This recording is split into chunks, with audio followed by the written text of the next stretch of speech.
지진계에는 바누아투의 법칙이라는 것이 있습니다. 바누아투는 태평양판과 호주판이 서로 밀며 경계하는 곳으로 잘 알려져 있는데요. 바누아투에서 규모 6 이상의 지진이 일어나면 2주일 이내에 일본에서 그와 같은 규모의 지진이 일어난다는 법칙입니다. 바누아투와 일본은 아주 멀리 떨어져 있어 아무런 관련이 없을 것 같지만 실제로 바누아투에서 규모 6 이상의 지진이 발생하면 일본에서 비슷한 규모의 지진이 연동해서 일어날 확률이 60%에서 70%에 이릅니다.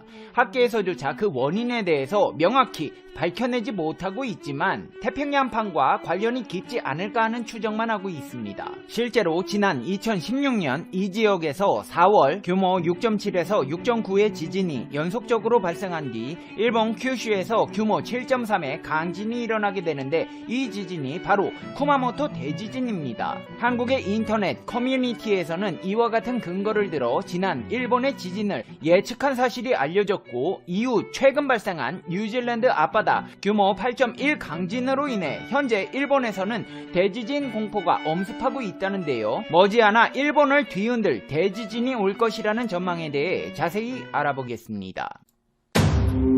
페페TV 팩트 체크. 현재 지질학자들이 그 원인에 대해 명확하게 설명할 수 있을 만큼 규명된 것은 아니지만 지난 몇 번의 사례들로 봤을 때 바누아투 법칙은 그 신빙성을 더해가고 있습니다. 바누아투 라인은 환태평양 조산대 중 뉴질랜드에서 일본에 이르는 지역을 일컫는 말로 최근 이 지역에서는 크고 작은 지진들이 연이어 발생하고 있습니다. 지난 5일 뉴질랜드에서는 새벽 4차례 강진과 여진이 발생해 쓰나미 경보가 발령되는 등 혼란스러운 상황이 이어졌습니다. 세아라로아에서 105km 떨어진 바다 90km 깊이에서 규모 7.1의 지진이 발생했고 이어 뉴질랜드 북섬에서 동북쪽으로 1000여 킬로미터 가까이 떨어진 카르마덱 제도 인근 해역에서 규모 7.4와 8.1의 강진이 발생해 쓰나미 경보가 발령되었습니다. 진동 감지 신고가 6만 건 이상 들어왔고 뉴질랜드 국가 비상관리국은 세 번째 지진 발생 직후 다시 쓰나미 경보를 발령해 북섬 해안 일부 지역에 거주하는 주민들에 대한 대피령이 내려졌습니다. 뉴질랜드 국가 비상관리국은 뉴질랜드 연안에 강력하고 비정상적인 조류가 발생하고 있고 예측할 수 없는 큰 파도가 해안으로 몰려올 수 있다. 수영이나 낚시, 서핑은 위험할 수 있기 때문에 주민들은 활동을 중지하고 바다에서 멀리 떨어져야 한다고 경고했습니다. 현지인들은 이른 아침 시간에 일어나 이번 지진을 매우 길게 흔들렸다. 땅과 집이 갈라지고 금이 가는 듯한 소리가 났다. 초현실적인 경험이었다. 지금은 괜찮지만 밀물 상황이었을 경우 매우 위협적이었을 것이라고 했습니다. 실제로 뉴질랜드 북섬 동해안과 카르마덱 제도는 일본과 같은 불의 고리에 속해 있습니다. 불의 고리는 뉴질랜드, 일본, 동남아 등 태평양 연안 지역을 잇는 고리 모양의 지진 화산대로 전체 길이만 약 4233km에 이릅니다. 환태평양 조산대라고도 불리는데 태평양을 둘러싸고 있는 고리 모양이기 때문에 이런 이름이 붙었습니다. 칠레 서쪽, 미국 서쪽, 얄류산 열도, 쿠릴 열도, 일본 열도, 일본 타이완, 말레이 제도, 뉴질랜드, 남국의 일부가 환태평양 조산대에 포함됩니다. 판 구조론에서는 판의 경계에서 지각 변동이 활발하다고 했는데 환태평양 조산대는 바로 그런 판의 경계들이 모여 이루어진 곳입니다. 전 세계 지진의 90%, 폭발할 가능성이 있는 화산의 75%가 이곳에 집중돼 있어 세계에서 가장 크고 활동적인 지진대로 통합니다. 일본은 아직 지난 2월 지진에 트라우마가 가시지도 않은 상황입니다. 특히나 우려되는 것은 후쿠시마 원전입니다. 강진으로 일부 원자력 발전소의 사용 후 연료 탱크에서는 물이 넘친 것으로 전해졌는데 아파트 3, 4층 높이의 수조들이 적게는 5cm에서 많게는 19cm까지 움직였습니다. 상황이 이런데도 불구하고 도쿄전력 측에서는 문제가 없다는 입장입니다. 전문가들은 일본에 더 큰 지진, 쓰나미가 덮칠 수 있다고 경고하고 있습니다. 일본 NHK에 따르면 정부 지진조사위원회는 앞으로 최대 진도 6강의 지진에 주의할 필요가 있다고 경고하고 있습니다. 지진조사위원회는 후쿠시마 앞바다를 포함해 2011년 3월 발생한 동일본 대지진에 여진이 발생하는 범위에 포함되는 지역이나 그 주변에는 앞으로 대규모 지진이 발생할 가능성이 있다며 흔들림이나 쓰나미 대비 태세를 다시 점검하라고 당부하고 있습니다. 진도 6이면 양반입니다. 동일본 대지진과 비슷한 수준의 강력한 지진이 올 것이라는 전문가도 있는데요. 도다신지 도우쿠대 교수는 후쿠시마나 미야기 앞바다와 더불어 10년 전 발생한 거대 지진 영역의 남북이나 일본 해구의 바깥쪽 등의 영역에서는 규모 9.0의 거대 지진 영향으로 쓰나미를 동반한 지진이 발생할 가능성이 있다며 경계를 게을리하지 말아달라고 경고하고 있습니다. 상황이 이런 가운데 한국의 한 네티즌의 예언이 화제를 모으고 있습니다. 지난 2월 일본 후쿠시마 지역에서 발생한 지진을 발생 이틀 전에 정확히 예언한 것인데요. 작성자는 상황이 발생하기 전 한 온라인 커뮤니티에 곧 일본, 대만에 큰 지진이 올 수 있어요 라는 제목의 게시글을 올리고 최근 지진 상황 예의주시 중인데 오늘 바누아투와 인접한 뉴칼레도니아에서 7.7 거대 지진이 있었다. 그게 일본, 대만과 뭔 상관이냐 하겠지만 지구의 지각은 판과 판으로 연결되어 있어 마치 연쇄적 도미노 효과가 나는 것이라며 뉴칼레도니아의 지진이 일본에도 영향을 미칠 가능성이 있다고 말했습니다. 해당 게시글을 읽은 네티즌들은 지진을 예언했다며 지질학 교수인가요? 성지순례 왔습니다. 글쓴이 뭐야 무섭다. 분석력 대단하다는 댓글이 달렸습니다. 작성자는 지질학에 조금이라도 관심이 있으면 다 아는 사실이라고 말했지만 네티즌들은 일본 기상청도 지질학자가 25명 있었는데 모르고 있었다. 일본 지질학자들은 월급을 거저받아가고 있다고 비판했습니다. 상황이 이런 가운데 일본 지진 피해자들의 불만은 쌓여만 가고 있습니다. 일본 정부에서 경제 부흥에 도움도 안 되는 올림픽이나 신경 쓰고 있고 우리 같은 지진 피해자들에게는 관심도 안 갖고 있다는 것인데요. 마이니치 신문에 따르면 2011년 3월 동일본 대지진으로 피해를 입은 지역 주민들의 과반수 이상이 도쿄올림픽은 부흥에 기여하지 못할 것이라는 부정적인 입장을 보였습니다. 기여할 것이라는 응답은 겨우 21%였습니다. 지진만 났다 하면 한국인들이 우물에 독을 탔다는 망언을 해대는 일본. 한국 교민분들의 피해가 없도록 미리 대비해둬야겠습니다. 이제 페페TV의 결론입니다. 페페TV Conclusion.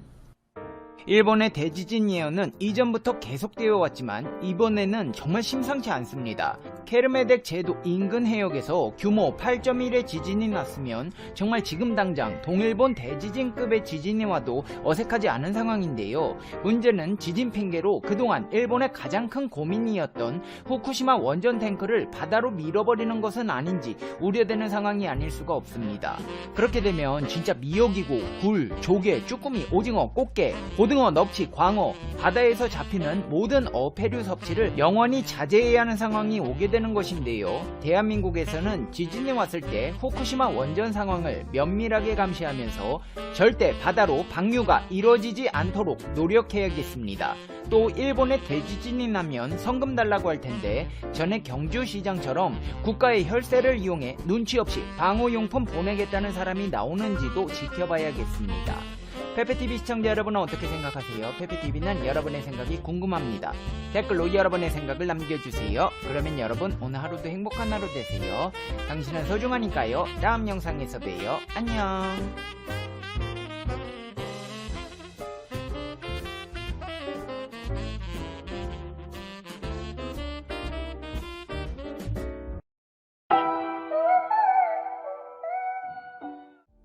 매일 다양한 세계 뉴스를 한방에 쭉 보내드리는 푸시뉴스입니다. 프렘푸시와 함께 구독하시고 알림 설정하시면 정말 유익하실 것입니다.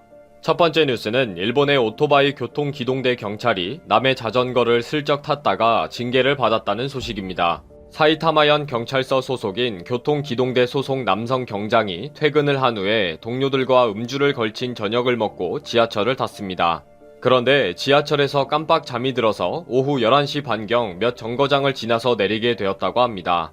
집 방향으로 걸어오다가 길가에 세워놓은 자전거가 눈에 띄어 걷는 것보다 빨리 가겠네 라고 생각하고는 그 자전거를 몰고 가게 되었습니다. 그러다가 오전 2시 40분경에 경찰의 불신 검문을 받게 되어서 결국 경찰서에 임의 동행하게 되었고 19일 경장은 절도 혐의로 불구속 입건되었습니다. 분명히 절도는 절도인데 그 야밤에 3시간이나 달렸는데 고생만 하게 되었네요. 결국 집에도 못 들어가고 말입니다. 다음 뉴스는 오스트리아에서 경찰이 방귀를 낀 사람에게 엄청난 벌금을 부과했다는 소식입니다. 오스트리아 비엔나시의 공원에서 경찰이 검문에서 자신의 신분증을 꺼내지 않고 경찰 면전에서 방귀를 낀 남성에게 500유로, 약 68만원의 벌금을 부과했습니다. 만약에 벌금을 납부하지 않으면 남성은 5일간 감옥에 있을 수도 있습니다. 이번 사건의 경찰은 그 사람은 지나치게 방해하는 소음으로 규정을 위반했다. 그러면서 그는 경찰관들 앞에서 큰 소리의 방귀로 공공의 예절을 위반했다고 말했습니다. 남성은 벌금이 부당하고 부적절하다고 호소했습니다. 이에 비엔나 경찰은 트위터에서 그는 벤치에서 일어나 경찰을 보면서 명백하게 전적인 의도를 가지고 거대한 방귀를 보냈다. 만약에 벌금형에 불복할 경우 법적 이의를 제기할 수 있다고 했습니다. 2019년 미국에서는 경찰관에게 방귀를 낀 후 도망간 용의자를 찾는다는 트위터를 올린 적도 있습니다. 이 기사를 보면서 궁금해지는 것은 거대한 큰 소리의 방구라는 것이 어느 정도이길래 벌금까지 부과를 했나 하는 생각입니다. 또 어쩌면 방귀 소리는 작은데 경찰이 짜증이 날 정도의 액션이나 냄새가 있었나 싶기도 합니다. 세계 뉴스를 찾다 보니 별의별 것이 다 나오네요. 다음 뉴스는 트럼프가 중국에 대한 규제에 대해 오락가락하고 있다는 소식입니다. 트럼프 대통령이 외교관들이 중국과 고위급 회담을 갖고 있다. 사실 중국과의 무역 관계를 끊는 것은 실현 가능한 선택이 아니다. 라고 말한 지 하루 만에 중국과의 관계를 단절하겠다는 위협을 제기했습니다. 트럼프는 SNS를 통해 미국은 다양한 조건에서 중국과 완전한 분리 정책을 유지하고 있다고 밝혔습니다. 그동안 중국과 무역 협상에서 선두를 달리고 있는 로버트 라이트너 무역 대표는 1단계 무역 협정의 조건에 부응해왔으며 이제 두 경제 대국의 분리는 불가능하다고 말했습니다. 그러나 하와이에서 열린 중국과 미국의 회담에서 미국은 중국과의 경제적 관계 축소를 의미하는 디커플링을 경고하며 대중강경론을 이어갔습니다. 많은 기자들은 트럼프 대통령의 대중강경론 고수는 11월 대선 때 농민 표심을 두고 중국에 대해 미국산 농산물 구매 확대를 압박하려는 것이라는 분석도 나오고 있습니다. 트럼프의 진심을 알아채는 것이 중요한 퍼즐이 되어버린 시대입니다. 차라리 정확하게 말을 하면 서로 오해라도 없을 텐데 의도를 숨기고 빙빙 돌려서 말을 하니 오해도 생기지 않습니까? 뭐 안되면 일관성이라도 있었으면 좋겠습니다. 너무 가벼우니까 지켜보는 사람들이 어지러울 정도네요. 다음 뉴스는 전 세계에서 항구 폐쇄로 바다를 기약 없이 떠돌아다니는 선원들이 너무 많다는 소식입니다. 육지에 내리지도 못해서 계속 지쳐가고 있는 선원들은 지금 화물선에서 내리기를 원한다고 밝혔습니다. 경제활동이 재개되면서 20만 명의 선원들이 항구 폐쇄로 인해 몇 달 동안 오도 가도 못하고 있다고 합니다. 승무원들은 쉬지도 못하고 항해를 해 많은 선원들이 피로와 정신질환을 겪고 있습니다. 현재 그들은 배에서 내리고 싶어 합니다. 계약이 끝난 승무원은 내리고 다른 승무원으로 교체를 해줘야 하지만 C19로 항구에 대한 접근이 제한되고 세계의 한 지역에서 다른 지역으로 근로자들을 이동시키는 것이 불가능해졌기 때문입니다.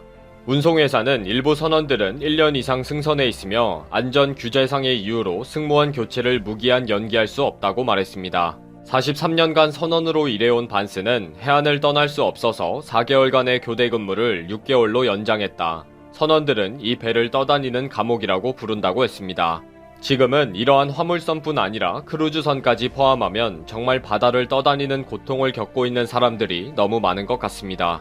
마지막 뉴스는 극우 언론 산케이 신문이 여론조사 결과를 조작하다가 딱 걸렸다는 소식입니다. 후지 텔레비전과 산케이 신문이 2019년 5월부터 2020년 5월까지 총 14번의 여론조사의 내용과 결과를 조작한 것이 드러났습니다. 실제로는 전화 응답을 하지 않은 가공의 응답을 포함시키는 비리를 저지른 것입니다. 양사는 이 여론조사 결과에 근거한 방소와 기사를 모두 취소한다고 밝혔습니다. 이 두 회사는 조사 업무를 도쿄도에 있는 아담 커뮤니케이션에 위탁을 했는데 아담 커뮤니케이션은 다시 교토시에 있는 일본 텔레콤 네트워크라는 회사에 재위탁을 했다고 합니다. 이 회사의 관리직 사원이 주도해서 응답자의 거주지와 나이들을 바꾸는 방법으로 가공의 답변을 만들었다고 합니다. 비리는 각 해외에서 100건 이상이며 14회 분량으로 약 2,500건의 답변을 조작했습니다. 비리를 주도한 직원은 전화를 받을 직원을 구하기가 어려웠다 라고 답을 했지만 실제 여론조사 결과는 대답할 수 없다고 했습니다. 후지 텔레비전과 산케이 신문은 책임을 통감한다, 깊이 사과드린다 라고 코멘트를 했다고 합니다. 명색이 언론기관들인데 진실은 결국 드러나게 되어 있다는 것을 아직 모르나 봅니다. 이상 다양한 세계 뉴스를 정리해 전해드리는 푸시뉴스였습니다. 감사합니다.